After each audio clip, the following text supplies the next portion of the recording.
Welcome once again, my friends, and thank you for stopping by to listen to an old storyteller. Today we have a story from Germany, and the title of this story is Little Red Cap. Once upon a time there was a dear little girl who was loved by everyone who looked at her, but most of all by her grandmother, and there was nothing that she would not have given to the child. Once she gave her a little cap of red velvet, which suited her so well that she would never wear anything else. So she was always called Little Red Cap. One day her mother said to her, "Come, Little Red Cap, here's a piece of cake and a bottle of wine. Take them to your grandmother. She is ill and weak, and they will do her good. Set out before it gets hot, and when you are going, walk nicely and quietly, and do not run off the path, or you may fall and break the bottle, and then your grandmother will get nothing. And when you go into her room, don't forget to say, 'Good morning,' and don't peep into every corner before you do it." "I will take great care," said Little Red Cap to her mother, and gave her hand on it. The grandmother lived out in the wood, half a league from the village, and just as Little Red Cap entered the wood, a wolf met her. Red Cap did not know what a wicked creature he was, and was not at all afraid of him. "Good day, Little Red Cap," said he. "Thank you kindly, Wolf." "Whither away so early, Little Red Cap?" "To my grandmother's." "What have you got in your apron?" "Cake and wine. Yesterday was baking day, so poor sick grandmother is to have something good to make her stronger." "Where does your grandmother live, Little Red Cap?" "A good quarter of a league farther on in the wood.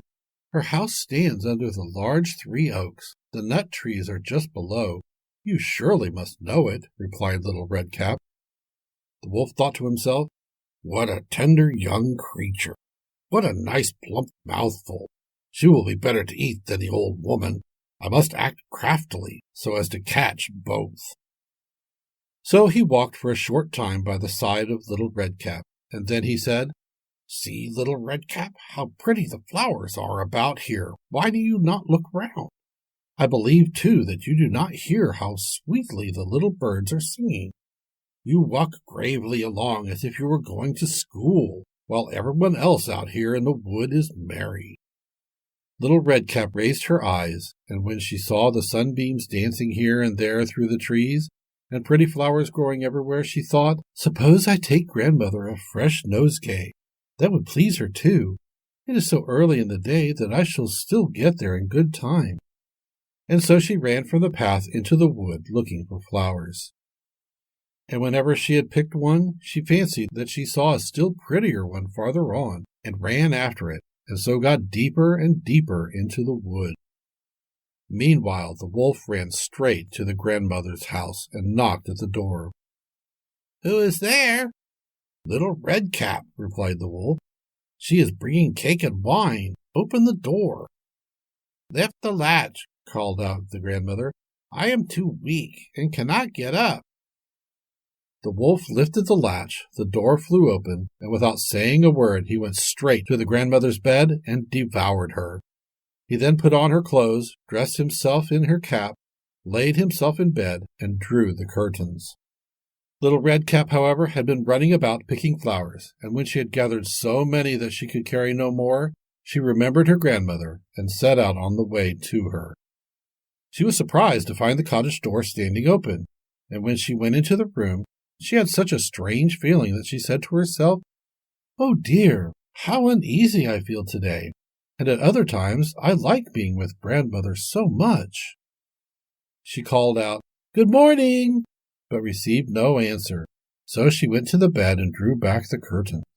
And there lay her grandmother with her cap pulled far over her face, and looking very strange. "Oh, grandmother," she said, "what big ears you have!" "The better to hear you with, my child," was the reply. "But, grandmother, what big eyes you have!" she said. "The better to see you with, my dear." "But, grandmother, what large hands you have!" "The better to hug you with." "Oh, but, grandmother, what a terrible big mouth you have!" "The better to eat you with." And scarcely had the wolf said this, than with one bound he was out of bed and swallowed up Redcap. When the wolf had appeased his appetite, he lay down again in the bed, fell asleep, and began to snore very loudly. The huntsman was just passing the house and thought to himself, "How the old woman is snoring! I must just see if she wants anything." So he went into the room, and when he came to the bed, he saw that the wolf was lying in it. "Do I find you here, you old sinner?" said he. "I have long sought you." Then, just as he was going to fire at him, it occurred to him that the wolf might have devoured the grandmother, and that she might still be saved. So he did not fire, but took a pair of scissors and began to cut open the stomach of the sleeping wolf. When he had made 2 snips, he saw the little Redcap shining, and then he made 2 more snips, and the little girl sprang out, crying, "Ah, how frightened I have been! How dark it was inside the wolf!" And after that the aged grandmother came out alive also, but scarcely able to breathe. Redcap, however, quickly fetched great stones with which they filled the wolf's body, and when he awoke he wanted to run away, but the stones were so heavy that he fell down at once, and fell dead. Then all 3 were delighted. The huntsman drew off the wolf's skin and went home with it. The grandmother ate the cake and drank the wine which Redcap had brought her, and revived. But Redcap thought to herself, "As long as I live, I will never by myself leave the path to run into the wood when my mother has forbidden me to do so." It is also related that once when Redcap was again taking cakes to the old grandmother, another wolf spoke to her and tried to entice her from the path. Redcap was, however, on her guard, and went straight forward on her way, and told her grandmother that she had met the wolf, and that he had said good morning to her, but with such a wicked look in his eyes that if they had not been on the public road, she was certain he would have eaten her up. "Well," said the grandmother, "we will shut the door that he may not come in." Soon afterwards the wolf knocked and cried, "Open the door, grandmother! I am little Redcap, and am fetching you some cakes." But they did not speak or open the door.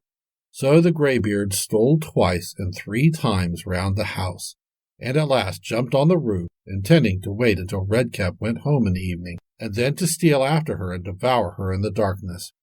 But the grandmother saw what was in his thoughts. In front of the house was a great stone trough, so she said to the child, "Take the pail, Redcap. I made some sausages yesterday, so carry the water in which I boiled them to the trough."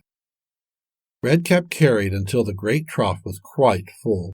Then the smell of the sausages reached the wolf, and he sniffed and peeped down, and at last stretched out his neck so far that he could no longer keep his footing and began to slip, and slipped down from the roof straight into the great trough, and was drowned.